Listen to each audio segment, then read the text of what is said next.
अमित, हाँ, क्या तूने मोदी जी की इंडिपेंडेंस डे की स्पीच सुनी? अरे नहीं यार, इतनी लंबी स्पीच है, 100 मिनट की।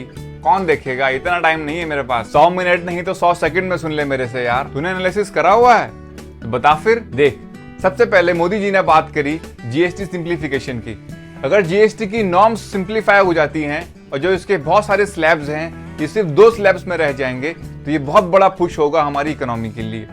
इससे हमारे बैंकिंग, फाइनेंशियल और एफएमसीजी सेक्टर में बहुत अच्छा पुश आने की प्रोबेबिलिटी है। दूसरा, इन्होंने बात करी डिफेंस एरोस्पेस सेक्टर की।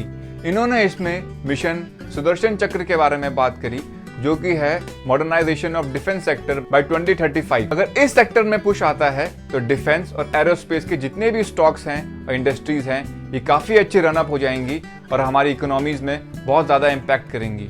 ये हमारे नेशनल सिक्योरिटी और हमारे इकोनॉमी के लिए बहुत बड़ा पुश है। तीसरी बात करते हैं इंफ्रास्ट्रक्चर और कैपिटल गुड्स की।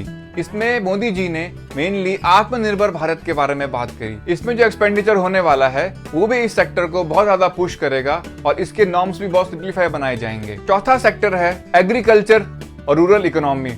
जैसे कि तूने आजकल भी देखा होगा मोदी जी ने बहुत फर्म स्टैंड लिया है हमारे फार्मर्स के लिए। इससे हमें एमएसपी और फार्मर्स के लिए सपोर्ट मिलने की बहुत ज्यादा संभावनाएं दिखती है।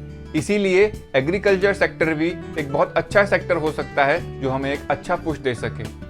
पांचवा सेक्टर जिसके बारे में मोदी जी ने सबसे ज्यादा इंपॉर्टेंटली बात करी वो है टेक्नोलॉजी और स्टार्टअप। डिजिटल इंडिया और सेल्फ लाइन इंडिया की बात करते हुए उन्होंने इस सेक्टर में भी बहुत ज्यादा पुश देने की बात करी है।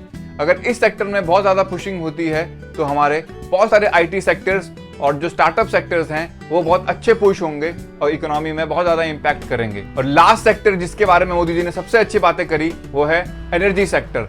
इस सेक्टर में renewable as well as conventional sector के बारे में भी बहुत अच्छी ग्रोथ होने की संभावनाएं दिखती है। तो जो स्टॉक्स इस कैटेगरी के अंदर आते हैं वो भी बहुत अच्छा मूव कर सकते हैं। इन सेक्टर्स में हमको अपॉर्चुनिटीज मिल सकती है और हम भी अपना पैसा इसमें ग्रो कर सकते हैं। अगर हम शॉर्ट टर्म में देखें तो एफएमसीजी और डिफेंस सेक्टर बहुत जल्दी रन अप हो सकते हैं और मीडियम और लॉन्ग टर्म में देखें तो डिफेंस, एग्रीकल्चर और इंफ्रास्ट्रक्चर ये बहुत सारे सेक्टर्स ऐसे हैं जो हमें एक अच्छा रिटर्न दे सकते हैं। अब एक काम कर, इन सेक्टर्स में जा, इनके स्टॉक्स ढूंढ और देख तुझे कुछ अपॉर्चुनिटी मिलती है कि नहीं मिलती है स्टॉक ग्रो करने की। यार बोल तो सही रहा है। इन सेक्टर्स के स्टॉक्स को मैं एनालाइज करता हूं और देखता हूं कुछ अपॉर्चुनिटी मिलती है या नहीं मिलती है।